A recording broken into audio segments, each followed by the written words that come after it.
Hello, नमस्कार। मैं रुद्रेश आप सभी का स्वागत करता हूं रुद्रेश मैथ क्लासेस के इस यूट्यूब चैनल पर। आज का हमारा टॉपिक है मैट्रिक्स, जिसके अंतर्गत हम मैट्रिक्स के जो ऑपरेशंस हैं उन उन ऑपरेशंस की जो प्रॉपर्टी है उनका हम अध्ययन करेंगे। इसके प्रीवियस लेक्चर्स में हमने मैट्रिक्स का रिप्रेजेंटेशन पढ़ा। उस मैट्रिक्स रिप्रेजेंटेशन के माध्यम से मैट्रिक्स का निर्माण कैसे करना है वो पढ़ा।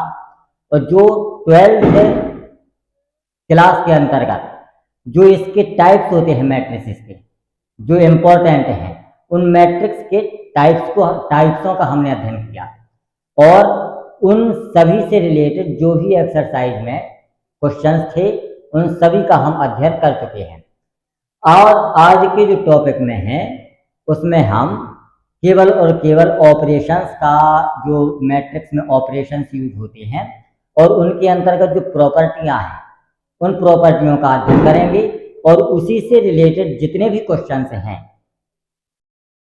सेम क्वेश्चंस को हटा करके उन सब का हम एक्सरसाइज और एग्जाम्पल के क्वेश्चंस को मिलाते हुए उसका बारी बारी से हम अध्ययन करने वाले हैं।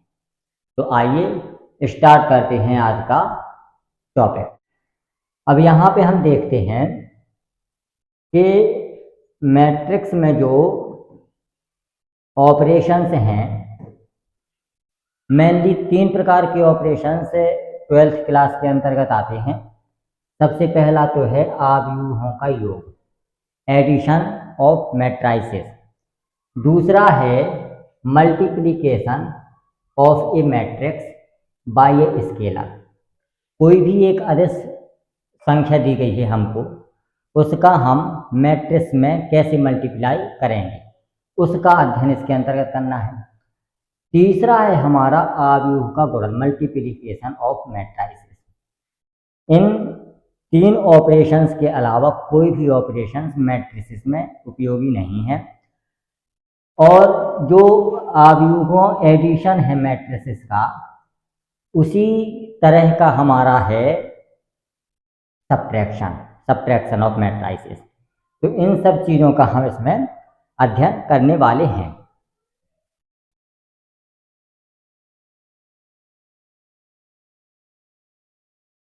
अब सबसे पहले हम देखते हैं कि अवयवों का योग, एडिशन ऑफ मैट्रिसेस। तो इसमें क्या करते हैं हम,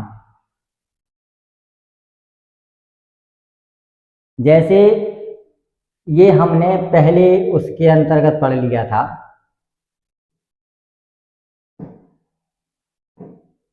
ये वाला पहला हमने जो है ये हमारा है जो हमने इसको मैट्रिसेस के अंतर्गत पढ़ा कि मैट्रिक्स को रिप्रेजेंट कैसे करना है हमको। तो यहाँ पे हम इसमें क्या करते हैं कि जो Aij है मैट्रिसेस का जो एलिमेंट होता है, पहली संख्या हमारी रो को दर्शाती है और दूसरी संख्या हमारी कॉलम को दर्शाती है। रो बाई कॉलम इसमें चलता है। और ये जो है हमारा m क्रॉस n, ये हमारा ऑर्डर को दर्शाता है। ये टोटल संख्या को दर्शाता है कि कितने टोटल रो हैं और कितने टोटल हमारी कॉलम है। ये हमारा मैट्रिक्स का रिप्रेजेंटेशन है। मैट्रिक्स को जहाँ जहाँ पे भी हम रिप्रेजेंट करेंगे इसी माध्यम से हम करेंगे। तो यदि A हमें एक मैट्रिक्स दिया है जिसका हमें m क्रॉस n हमारा ऑर्डर है, दूसरा है हमारा B भी हमारा एक,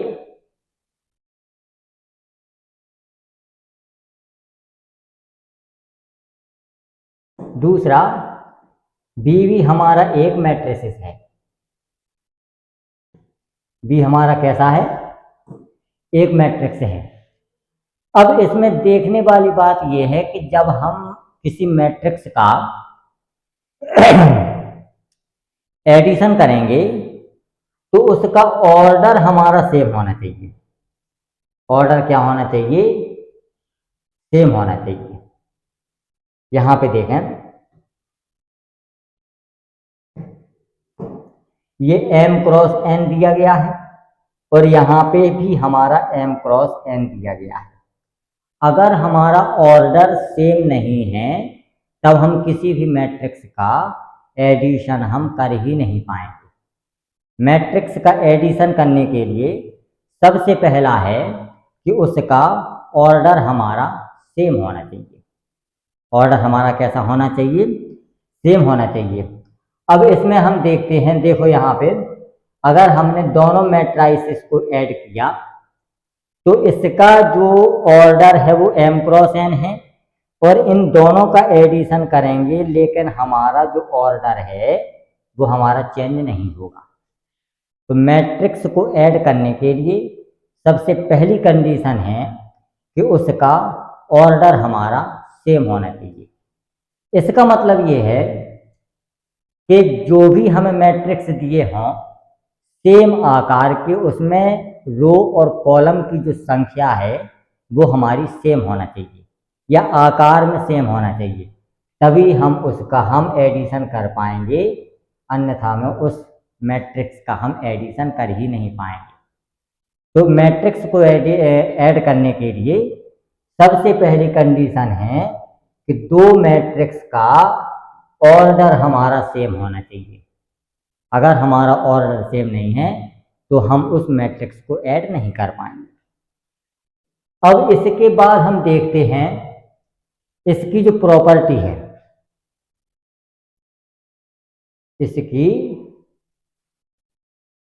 इसकी जो प्रॉपर्टी है इसको देखते हैं।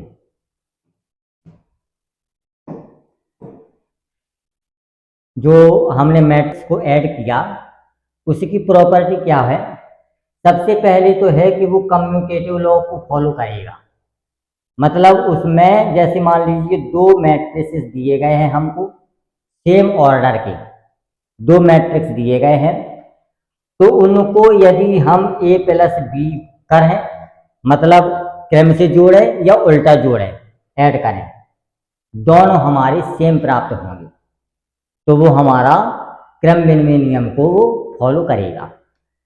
तीसरा है कि साहचर्य नियम एसोसिएटिव लॉ को भी वो फॉलो करेगा। एसोसिएटिव, जैसे मान लीजिए तीन मैट्राइसेस दिए गए हैं हमको ए बी सी, जिनका ऑर्डर देखना सेम है, सेम ऑर्डर के,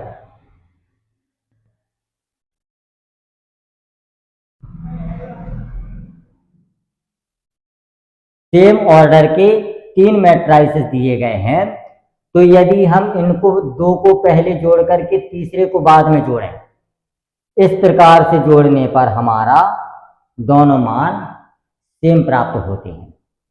ये हमारा होता है एसोसिएटिव लॉ को, ये हमारा मैट्रिक्स एडिशन फॉलो करता है। अगला है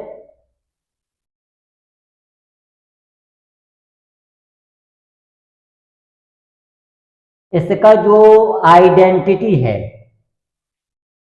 existence of the additive identity. मतलब इसमें जैसे मान लीजिए कोई भी मैट्राइसिस दिया गया है m क्रॉस n कोटि का, ऑर्डर हमारा m क्रॉस n होना चाहिए, और उसमें एक जीरो मैट्रिक्स दिया गया है। जीरो मैट्रिक्स वह मैट्रिक्स होता है जिसमें मैट्रिक्स के सारे एलिमेंट हमारे शून्य होते हैं। यहाँ पे लिखा है कि इसमें जितने भी एलिमेंट्स हैं हमारे वो सब शून्य होंगे, लेकिन कोटि हमारी m क्रॉस n होगी एडिशन के लिए, सेम कोटि का होना आवश्यक है। तो यदि हम A में शून्य मैट्रिक्स को ऐड करें या शून्य में A मैट्रिक्स को ऐड करें, उसका मान हमको A ही प्राप्त होता है। तो इसका मतलब ये है कि एडिटिव आइडेंटिटी को एग्जिस्ट करता है मैट्रिक्स एडिशन। अब तीसरा है कि existence of the additive inverse. यदि हम कोई भी मैट्रिक्स दिया गया है m क्रॉस n कोटि का, उसका निगेटिव यदि हम उसमें ऐड करें, मतलब निगेटिव का मतलब होता है कि जितने भी एलिमेंट इस मैट्रिक्स में दिए गए हैं वो इस मैट्रिक्स के अपोजिट साइन के साथ आए, वो हमारा कहलाता है निगेटिव मैट्रिसेस, जिसके जितने भी एलिमेंट हैं वो इसके अपोजिट साइन के बराबर होंगे। यदि इन दोनों मैट्रिसेस को हम ऐड करते हैं तो हमें जीरो मैट्रिक्स प्राप्त होता है। कौन सा मैट्रिक्स? जीरो मैट्रिक्स प्राप्त होता है। अगला देखें,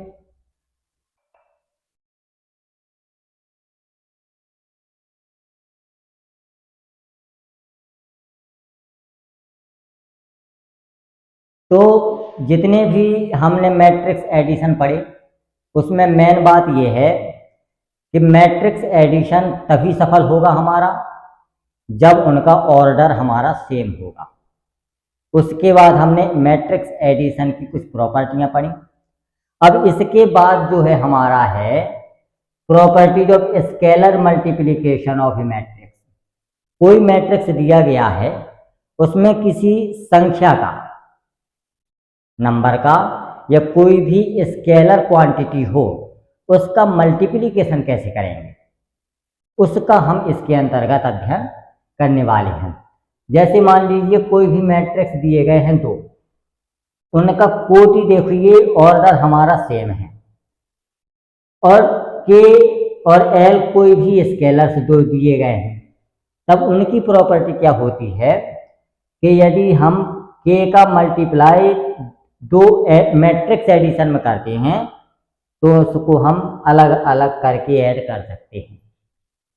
के का मल्टीप्लाई ए में होगा, उसके बाद के का मल्टीप्लाई बी में होगा, और फिर दोनों को ऐड करेंगे, या इन दोनों को ऐड करने के बाद हम के का मल्टीप्लाई करें, दोनों मान हमें सेम प्राप्त होंगे।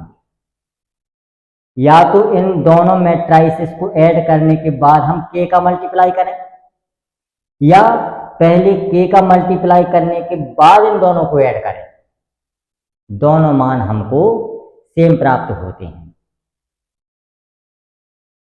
यह है हमारा स्केलर मल्टीप्लिकेशन की पहली प्रॉपर्टी। दूसरी है कि यदि दो स्केलर क्वांटिटी दी गई हैं, उनका हमें ए मैट्रिक्स के साथ मल्टीप्लाई करना है, तो या तो इन दोनों को हम ऐड करने के बाद ए का मल्टीप्लाई करें, या पहले इन दोनों का आपस में मल्टीप्लाई करने के बाद दोनों को ऐड करें, दोनों मान हमको सेम प्राप्त होते हैं। ये हमारा क्या है? स्केलर मल्टीप्लिकेशन की दो प्रॉपर्टियां हैं। यदि हम अलग अलग मल्टीप्लाई करने के बाद ऐड करें या पहले ऐड करने के बाद मल्टीप्लाई करें, दोनों मान हमारी सेम प्राप्त होती है। अब अगला जो टाइटल है हमारा वो है आव्यूहों का गुणन। आव्यूहों का गुणन। इसमें देखते हैं कोई मैट्रिक्स दिया गया है हमको m क्रॉस n कोटि का। ये तो एलिमेंट तो हमारे सेम है, पहली रो बाई कॉलम को रिप्रेजेंट कर दिया है। हमें मेन फोकस करना है इसके ऑर्डर पर कि यदि एक मैट्रिक्स हमको m क्रॉस n ऑर्डर कर दिया गया है, दूसरा मैट्रिक्स हमको n क्रॉस p ऑर्डर कर दिया गया है। अब इसमें देखना, ये वाला जो हमारा है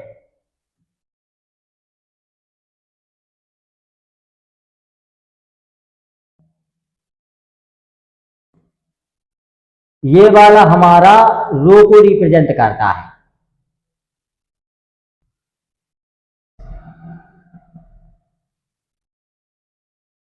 और ये वाला हमारा कॉलम को रिप्रेजेंट करता है। इसी तरीके से ये वाला हमारा रो को रिप्रेजेंट करता है और ये वाला हमारा कॉलम को रिप्रेजेंट करता है।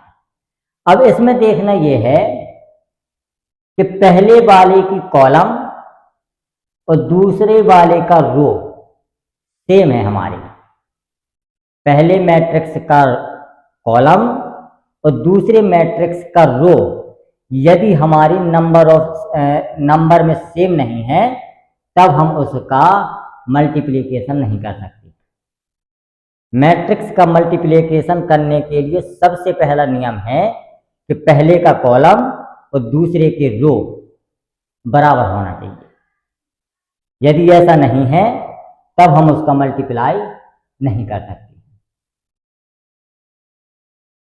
मैट्रिक्स मल्टीप्लिकेशन के लिए सबसे पहली कंडीशन है कि पहले वाले की कॉलम और दूसरे वाले की रो बराबर होना चाहिए हमारी, तब हम मल्टीप्लाई करेंगे। तब अब देखें, अब जैसे मान लीजिए दो मैट्रिसेस का हमने मल्टीप्लाई किया, हमको एक क्वांटिटी सी प्राप्त हुई, तीसरा मैट्रिक्स सी हमको प्राप्त हुआ। तो जो सी का जो ये है हमारा ये रो बाई कॉलम ये चेंज हो जाएगा। लेकिन यहाँ पे हम ऑर्डर देखें कि जो हमारी संख्या सेम है n, ये n हमारा कट गया, n हमारा कट गया, पहले वाले का m बचा और दूसरे वाले का p बचा। तीसरे मैट्रिक्स का ऑर्डर इस तरीके से आता है कि जो सेम संख्या होती है वो हमारी खत्म हो जाती है और जो यहां से बच गया वो रो बन गया हमारा और जो यहां से बच गया वो हमारा कॉलम बन गया। ये है मैट्रिक्स मल्टीप्लिकेशन। तो जब भी हम मैट्रिक्स मल्टीप्लिकेशन करेंगे तो सबसे पहले दो चीजों का ध्यान रखेंगे कि पहले वाले का कॉलम, पहले मैट्रिक्स का कॉलम और दूसरे मैट्रिक्स का रो हमारा सेम होना चाहिए। अगर दोनों मैट्रिक्स में कॉलम और रो की संख्या हमारी सेम नहीं है वो मैट्रिक्स मल्टीप्लिकेशन हम नहीं कर पाएंगे। दूसरी चीज, जो संख्या सेम होती है वो हट जाती है और जो संख्या हमारी सेम नहीं है वो हमारे ऑर्डर में आ जाती है। यहाँ पे देखिए, यहाँ पे जे सेम है हमारा तो जे खत्म हो गया, यहाँ से बच गया हमारा आई और यहाँ से बच गया के, तो इसको हमने लिख दिया आई और के, दोनों समान। तो इस तरीके से हम इसका मल्टीप्लिकेशन करेंगे।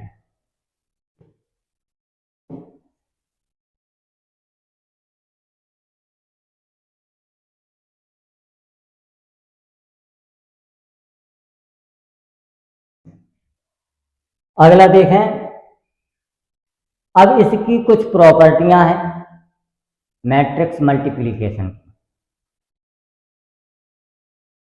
मैट्रिक्स मल्टीप्लिकेशन की प्रॉपर्टियां देखें हम।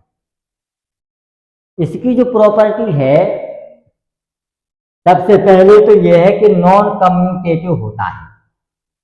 मतलब यदि हमें दो मैट्रिक्स दिए गए हैं ए और बी, यदि हम इन दोनों का गुणा करें और इन दोनों का आपस में मल्टीप्लाई करें तो दोनों हमें सेम प्राप्त नहीं होते। लेकिन ये जो कंडीशन है ये हमेशा सत्य नहीं होती है।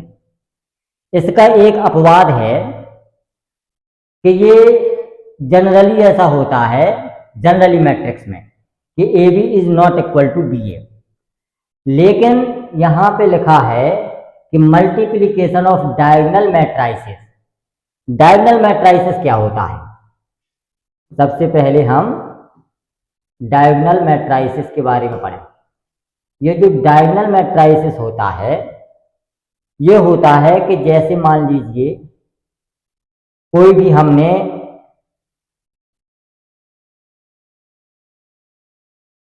आयत बनाया, एक रेक्टेंगल, उसका डायगोनल हमारा ये होता है।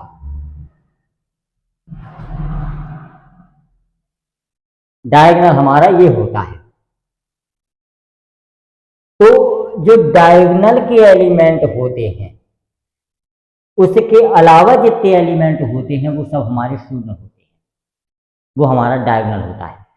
जैसे यहाँ पे हमने, अब जैसे मान लीजिए हमें 2 by 2 का मैट्रिक्स ज्ञात करना है, तो इसमें 2 रो होना चाहिए और 2 कॉलम होना चाहिए। तो यहाँ पे हम जैसे मान लो देखते हैं 1 0 और 0 डायगोनल हमारा जी बन गया। तो डायगोनल के अलावा जितने भी एलिमेंट है वो सब हमारे शून्य होना चाहिए। और ये हमारा तब नियम लागू होता है जब मैट्राइसिस हमारा एक स्क्वायर मैट्रिक्स हो। स्क्वायर मैट्रिक्स के अलावा ये जो डायगोनल मैट्राइसिस है ये हमारा यूजफुल ही नहीं है। केवल स्क्वायर मैट्रिक्स, यहाँ पे 2×2 है, देखिए स्क्वायर बन गया, सेम संख्या होना चाहिए। अब 3×3 का देखें, 3×3 का, अब इसमें 3 रो होना चाहिए और 3 कॉलम होना चाहिए। यहाँ पे देखो 1 0 0 0 2 0 0 0 3। अब इसमें देखिए डायगोनल एलिमेंट के अलावा सभी एलिमेंट हमारे शून्य।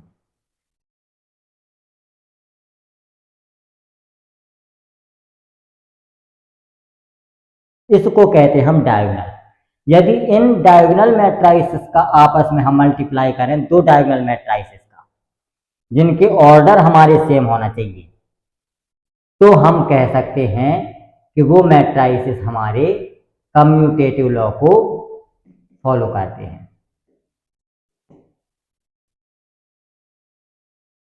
कम्यूटेटिव लॉ होगा।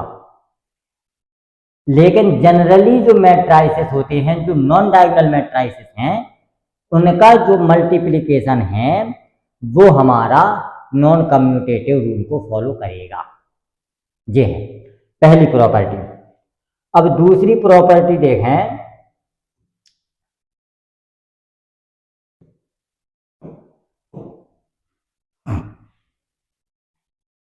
Zero matrix as product of 2 non zero matrices. 2 शून्येतर आव्यूहों के गुणनफल के रूप में शून्य आव्यूह। यहां पे हम एक चीज देखेंगे कि जैसे हम नेचुरल नंबर की बात करें, जैसे ए कोई नंबर है और बी कोई नंबर है, नेचुरल नंबर की बात करते हैं। यदि हम कहें कि A B equal to 0, A B equal to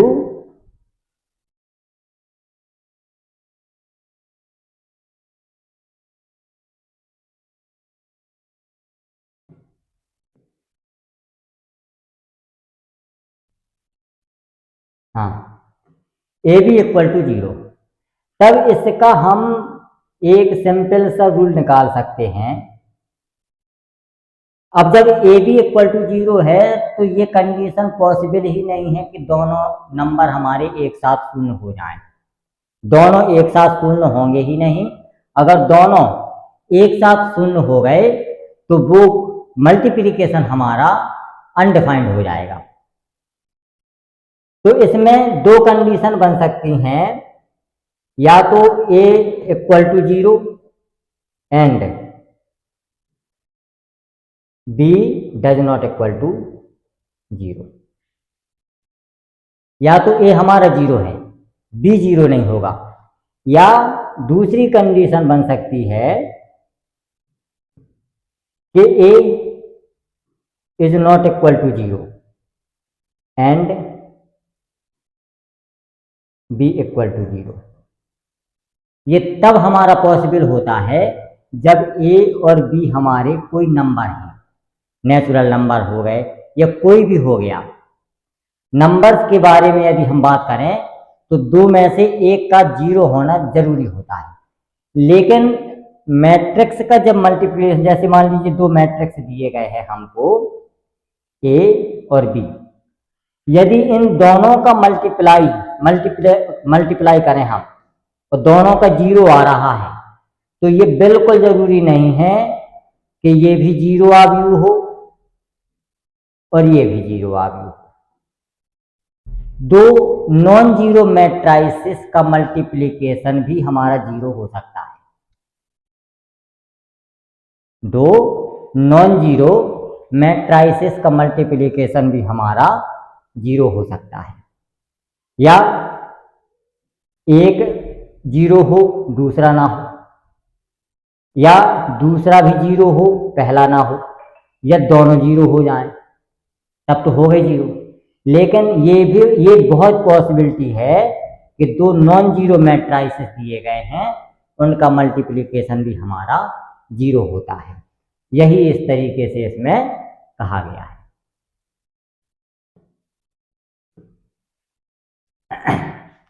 अगला देखें, एसोसिएटिव लॉ साहचर्य नियम का भी पालन करता है ये हमारा।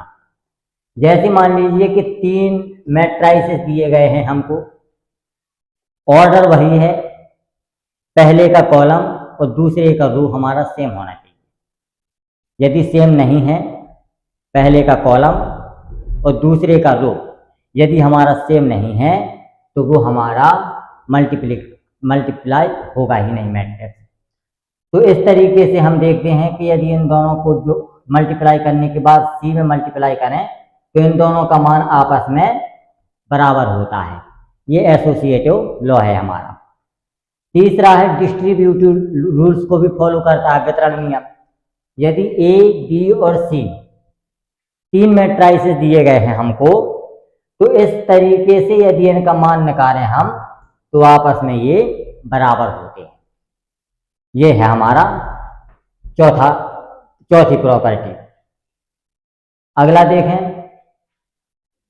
अब इसमें देखें existence of the multiplicative identity.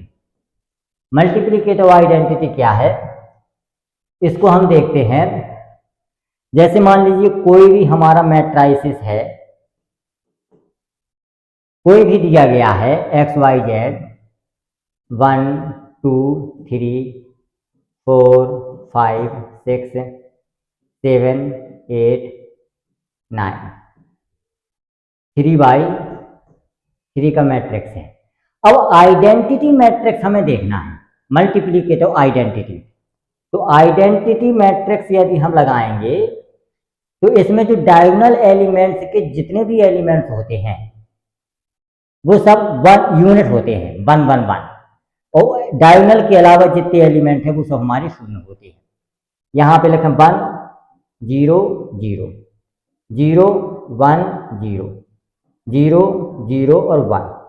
ये 3/3 का आइडेंटिटी मैट्रिक्स हो गया। मतलब डायगोनल एलिमेंट्स जितने हैं वो सब यूनिट होंगे और उसके अलावा जितने एलिमेंट हैं वो सब हमारे शून्य होंगे। ये हमारा है existence of the multiplicative identity. अब देखें कि यदि हम इन दोनों का आपस में मल्टीप्लाई करें तो यही हमें सेम संख्या प्राप्त होती है। ये हमारी पांचवी प्रॉपर्टी कहती है मल्टीप्लिकेशन की, कि यदि किसी मैट्रिक्स का किसी आइडेंटिटी मैट्रिक्स के साथ या तो a इंटू आई करें या उल्टा मल्टीप्लाई करें, दोनों का गुणनफल हमारा मल्टीप्लिकेशन वो सेम मैट्रिक्स होगा। यही हमारी ये प्रॉपर्टी कहती है। अगला नियम देखें। अब ये हैं इसके बेसिस पे कुछ सवाल जिसको हम पढ़ने जा रहे हैं। ये हमारा मैट्राइसिस का पहला सवाल क्वेश्चन है। एक मैट्रिक्स दिया गया है हमको A, दूसरा मैट्रिक्स दिया गया है हमको B, और एक इक्वेशन दी गई है हमें 2a + 3x = 5b। इसमें हमें मैट्रिक्स x का मान हमको फाइंड आउट करना है। अब हमें देखें कि इसमें ऑपरेशन जो यूज हुआ है वो है हमारा एडिशन। तो एडिशन हमारा तब पॉसिबल होगा जब दो मैट्रिक्स की ऑर्डर हमारी सेम होगी। अब ऑर्डर कैसे हम ज्ञात करेंगे, इस चीज को हम प्रीवियस लेक्चर्स में अध्ययन कर चुके हैं, लेकिन यहाँ पे हम देखते हैं कि इस वाली संख्या को कहते हैं C1 इस तरीके से, और इस वाली संख्या को कहते हैं हम C2। तो दो कॉलम हो गए हमारे। रो कौन सा है, इस वाले इस तरीके से इसको कहते हैं हम R1, दूसरा है हमारा R2 और तीसरा है हमारा R3। तो इसमें 3 रो हैं हमारे और 2 कॉलम हैं। तो ये जो हमारा मैट्रिक्स बन गया ये वाला, ये हमारा रो बाई कॉलम के हिसाब से 3/2 का मैट्रिक्स बन गया। इसी तरीके से ये भी हमारा मैट्रिक्स 3/2 का बन जाएगा। अब इसका ऑर्डर और इसका ऑर्डर हमारा सेम है, तो हमारा एडिशन ऑपरेशन जो है मैट्रिक्स में यूज हो जाएगा। ऑर्डर सेम होना चाहिए। अब देखते हैं हम क्वेश्चंस को कि इस क्वेश्चन को सॉल्व कैसे करना है। अब हमें जो इक्वेशन दी गई है वो है हमारी 2a + 3x = 5b। तो यहाँ पे देखें 2 और a का मान है हमारे पास 8, 0, 4, -2, 3 और 6। यहाँ पे लिखें हम 3 और x की वैल्यू हमको फाइंड आउट करना है। और दूसरा है हमारा 5 और b मैट्रिक्स 2, -2, 4, 2 और यहाँ -5 और यहाँ पे 1। ये हमको पूरा इक्वेशन दिया गया है। तो अब जब हम इस 2 का मल्टीप्लाई इस मैट्रिक्स में करेंगे तो जितने भी एलिमेंट हैं उन सब में हमारा 2 का मल्टीप्लाई होगा। इसी तरीके से 5 का मल्टीप्लाई प्रत्येक एलिमेंट में होगा, एक में नहीं होगा। तो हम देखते हैं 2 का मल्टीप्लाई 8 में होगा तो 16 आ जाएगा, ये 0 हो जाएगा, ये 8 आ जाएगा, -4 हो जाएगा, यहाँ पे 6 हो जाएगा और यहाँ पे 12 हो जाएगा। ये हमारा 2 का मल्टीप्लाई हो गया। प्लस यहाँ पे 3x है और यहाँ पे जब इसका मल्टीप्लाई होगा 5 का तो प्रत्येक एलिमेंट में होगा। तो ये हमारा 10, ये हमारा -10 और ये हमारा 20 और ये हमारा 10 और ये हमारा -25 और ये हमारा हो जाएगा 5। इस तरीके से हमारा आ गया। अब इसको हम इस तरफ ले जाएंगे तो हमारा जो चिन्ह है वो हमारा इंटरचेंज हो जाएगा। तो यहाँ पे देखते हैं 3x = ये वाला एलिमेंट है हमारा 10, 20 -25 और ये है हमारा -10, ये है 10 और ये हमारा हो जाएगा 5। और इसमें हम इसको माइनस करेंगे तो यहाँ पे हो जाएगा 16, यहाँ पे हो जाएगा 0 और यहाँ पे हो जाएगा 8, यहाँ पे हो जाएगा -4 और यहाँ पे हो जाएगा 6 और यहाँ पे हो जाएगा 12। ये हो जाएगा। अब हम इसमें से इसको हम माइनस करेंगे तो हमारे पास आ जाएगा 3x = अब जब हम 10 में से 16 को माइनस करेंगे तो माइनस का ये आ जाएगा हमारे पास 6 और माइनस का 10 में से 0 को माइनस करेंगे तो ये हो जाएगा -10 हमारा। 20 में से 8 माइनस होगा तो हो जाएगा हमारे पास 12 और 10 में से माइनस का 4 माइनस होगा तो 10 और 4 हो जाएगा हमारे पास 14 और माइनस का 25 में से माइनस का 6 माइनस होगा तो माइनस का 31 आ जाएगा और 5 में से 12 माइनस होगा तो माइनस का 7 आ जाएगा। ये हो जाएगा। अब हमें निकालना है x का मान। तो x का मान जब हम निकालेंगे तो x = 1/3, इसमें डिवाइड हो जाएगा 3 का और यहाँ पे हो जाएगा माइनस का 6, माइनस का 10, और यहाँ पे 12, यहाँ पे 14, यहाँ पे माइनस का 31, और यहाँ पे माइनस का 7। ये हमारा एक्चुअल में आंसर आ गया।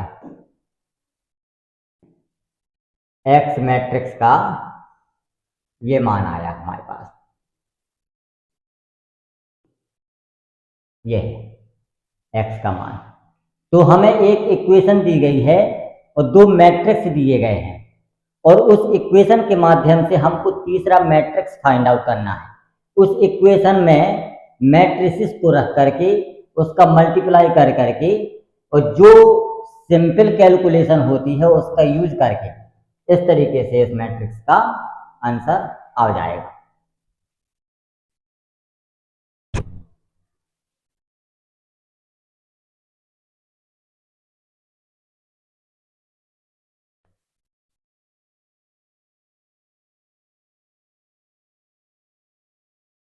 अगला देखते हैं।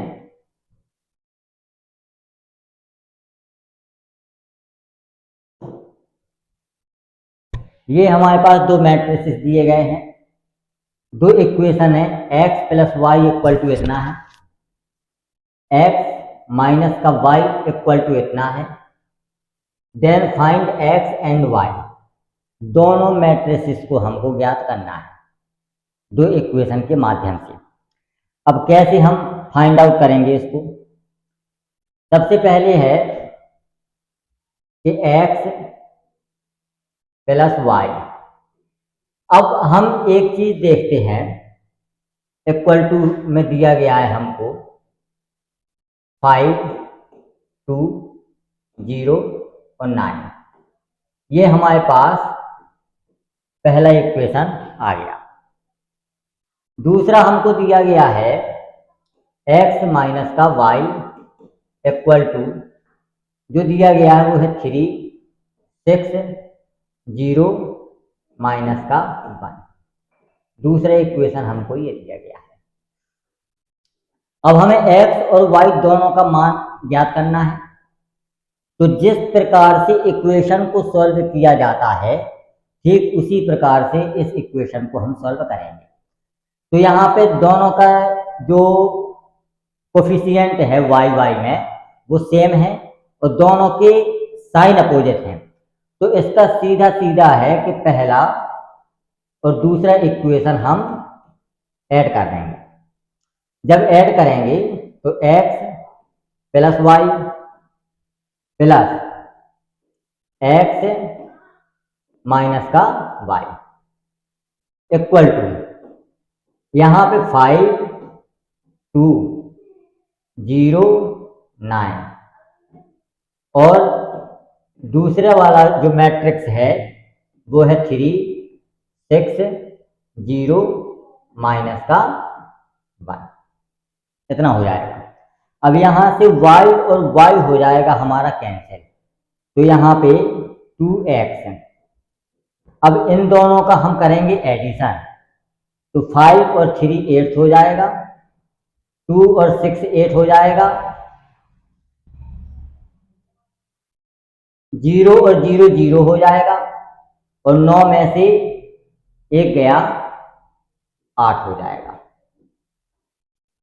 तो जब x का मान हमको ज्ञात करना है तो इस x का मान करेंगे हम 1/2,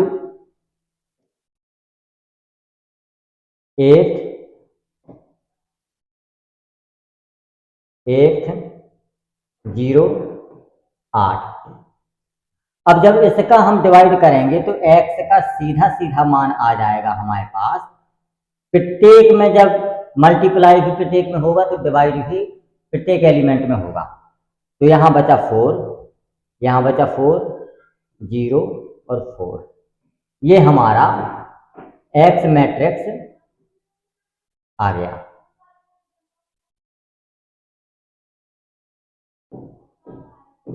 ये हमारा x मैट्रिक्स, ये हमारा x मैट्रिक्स आ गया। अब हमें निकालना है वाई मैट्रिक्स। तो इक्वेशन, किसी भी इक्वेशन में हम x का मान रख देंगे तो वाई मैट्रिक्स हमको अपने आप पता चल जाएगा। तो इसमें रख देंगे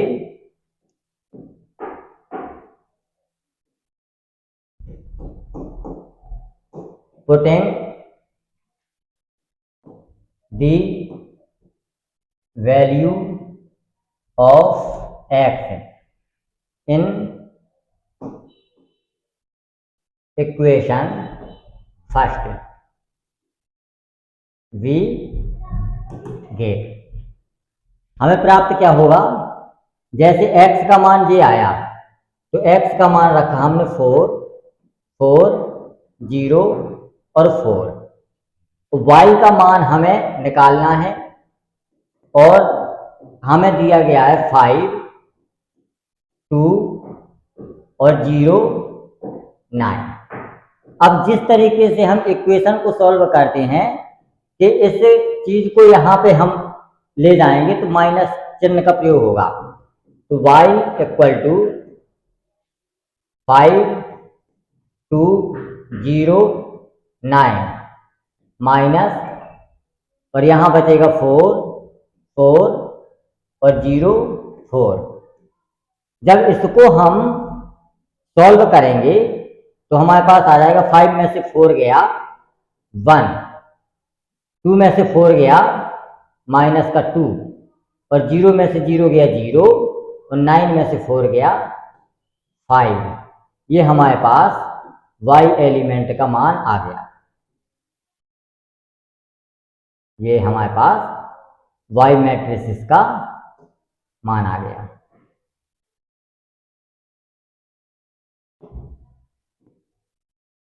तो हमें दो इक्वेशन गिवन थी, दोनों इक्वेशन को बारी बारी से सॉल्व करके हमने दो मैट्रिक्स फाइंड आउट कर लिए, एक x का मान, एक y का मान। इस तरीके से मैट्रिसेस के अंतर्गत जो इक्वेशन आती है उनको सॉल्व किया जाता है।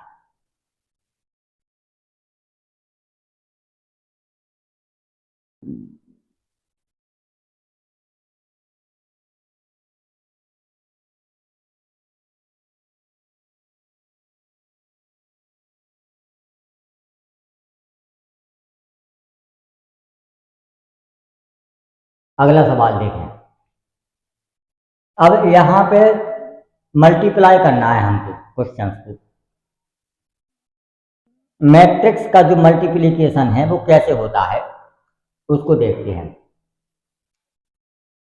जैसे हमें दिया गया है ए मैट्रिक्स दिया गया है और बी मैट्रिक्स दिया गया है। देखने से पता चलता है कि इन दोनों की ऑर्डर सेम नहीं है, लेकिन मल्टीप्लिकेशन के ऑर्डर मैट्रिक्स मल्टीप्लिकेशन में ऑर्डर का सेम होना आवश्यक नहीं है। केवल पहले वाले मैट्रिक्स की कॉलम और दूसरे वाले मैट्रिक्स का रो सेम होना चाहिए, तब हमारा मैट्रिक्स मल्टीप्लिकेशन हो पाएगा, नहीं तो मैट्रिक्स मल्टीप्लिकेशन नहीं हो पाएगा। तो हम देखते हैं इसका ऑर्डर। इसका ऑर्डर अगर हम देखें तो ये सीधा सीधा पता चलता है कि 2x2 का मैट्रिक्स है। लेकिन ये वाला मैट्रिक्स कितने का है, ये वाला मैट्रिक्स रो 2x3 का मैट्रिक्स हो जाएगा, रो बाई कॉलम। रो इसमें 2 है, ये वाला हमारा रो कहलाता है, तो 2 रो हो जाएंगे और ये वाली हमारी कॉलम कहलाती है, तो 3 कॉलम है, तो 2x3 का मैट्रिक्स हो जाएगा और ये हमारा 2x2 का मैट्रिक्स है।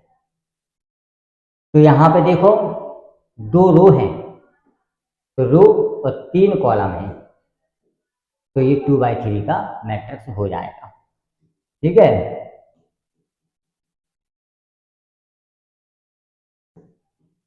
हाँ, 2x3 का मैट्रिक्स हो जाएगा। अब देखते हैं कि मैट्रिक्स मल्टीप्लिकेशन के लिए पहले वाले का कॉलम, रो बाई कॉलम ये वाला, और दूसरे वाले की रो ये वाली, दोनों सेम है कि नहीं है? अगर सेम है तो हमारा मैट्रिक्स मल्टीप्लिकेशन आसानी से हो जाएगा। अब करना कैसे है वो देखते हैं। यहां पे लिखा 6 9 2 3 और दूसरे का हमने लिखा 2 6 0 और 7 9 और 8 ये लिखा हमने। अब इसमें हम क्या करते हैं कि रो बाय कॉलम के हिसाब से पूरा मामला चलता है। रो हमारा ये है और कॉलम हमारी ये है, तो पहले वाले का रो और दूसरे वाले का कॉलम, इस हिसाब से इसका मल्टीप्लाई होगा। तो यहां पे देखते हैं हम, पहला एलिमेंट है हमारा 6, तो 6 का मल्टीप्लाई करेंगे 2 में, फिर लगाएंगे प्लस का चिन्ह, फिर इस 9 का मल्टीप्लाई करेंगे इसमें, 9 और 7 का, 9 प्लस का 7, ये हो गया। इसी तरीके से पहले वाले का और दूसरे वाले का करेंगे, फिर पहले वाले का तीसरे वाले का करेंगे। इस तरीके से मल्टीप्लाई करना है। तो 6 का 6 में गुणा होगा 36 प्लस, और 9 का 9 में होगा 81, ये हो जाएगा। इसी तरीके से 6 का 0 में होगा 0 और 9 का 8 में होगा 72, ये हो जाएगा। 2 का 2 में हो जाएगा 4 प्लस 3 का 7 में होगा 21, फिर इसी का दूसरे वाले में होगा 2 का 6 में होगा 12 प्लस 3 का 9 में होगा 27, फिर 2 का 0 में होगा 0 और फिर 3 का 8 में होगा 24। इस तरीके से हमारा इसका मल्टीप्लिकेशन होता है। तो यहां पे हम देखें, ये हो जाएगा 12 तो ये हो जाएगा 63 और ये हो जाएगा हमारा 36 प्लस 81 और ये हो जाएगा 72, ये हो जाएगा 25, ये हो जाएगा 7 2 9 2 1 3, ये हो जाएगा 24।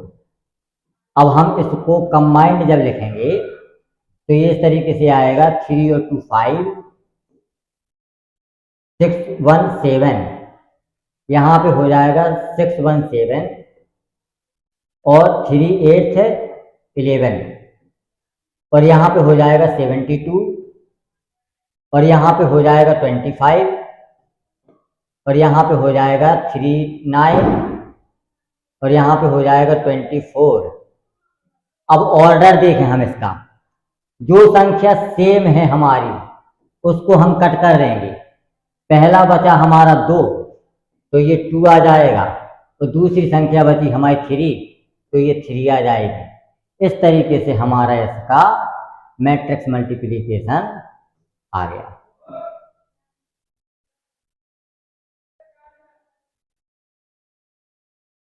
ये इसका आंसर हो जाएगा। तो मैट्रिक्स मल्टीप्लिकेशन को करने के लिए सबसे पहले उसका ऑर्डर देखते हैं कि पहले का कॉलम और दूसरे का रो हमारा सेम होना चाहिए। उसके बाद रो बाय कॉलम के हिसाब से प्रत्येक एलिमेंट के साथ हम मल्टीप्लाई करके उस मैट्रिक्स मल्टीप्लिकेशन को करते हैं। ये हमारा सवाल है।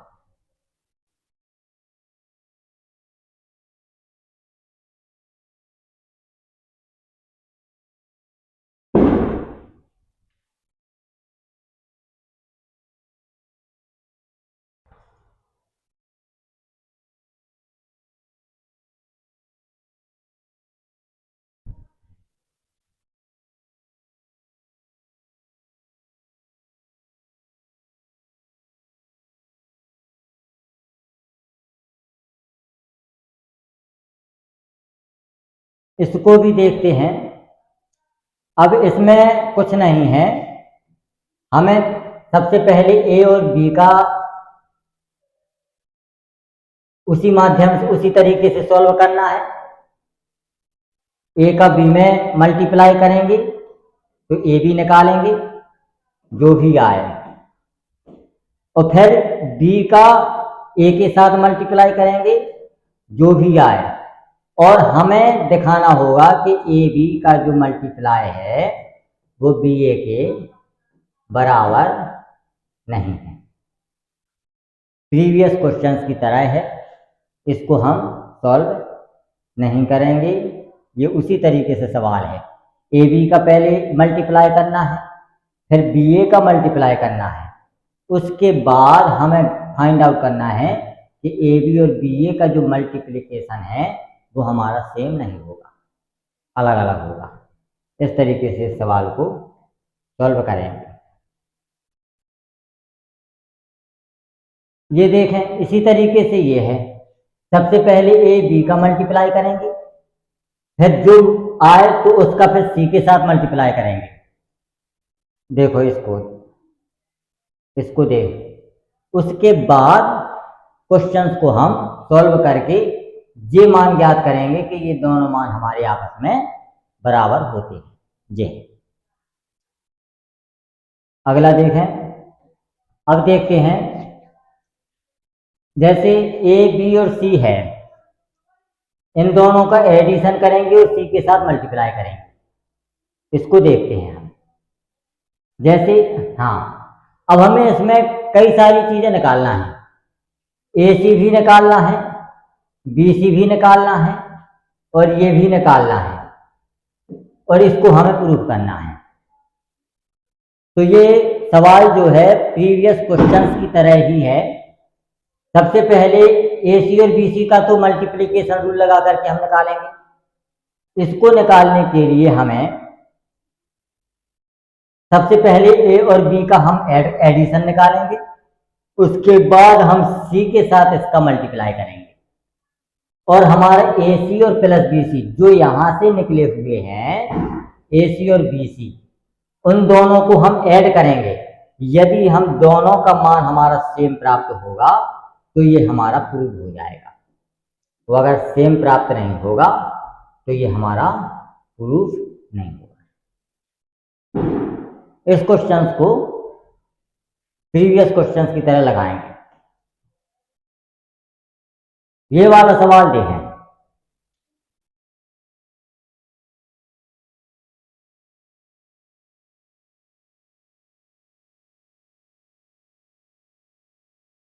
इस वाले सवाल को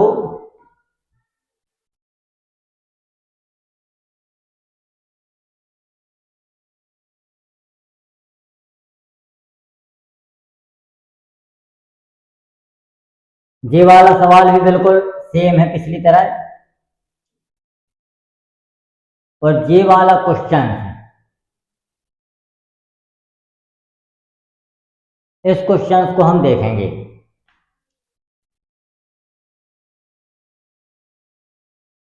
ये वाला क्वेश्चन भी हम देखेंगे। सारे के सारे मैक्सिमम जो क्वेश्चंस हैं वो एग्जाम्पल की तरह ही हैं, और जो भी अलग से क्वेश्चंस है उनको हम सॉल्व करेंगे अगले लेक्चर में। ये वाला क्वेश्चन बिल्कुल सेम है, जिस तरीके से इक्वेशन हमें दी गई है उसी के माध्यम से हम सॉल्व करेंगे। ये वाला भी इस तरीके का क्वेश्चन कर दिया। ये वाले सारे के सारे क्वेश्चन हमारे सेम हैं, तो जो डिफरेंट टाइप के क्वेश्चंस हैं उनको हम अगले लेक्चर्स में पूरा करेंगे।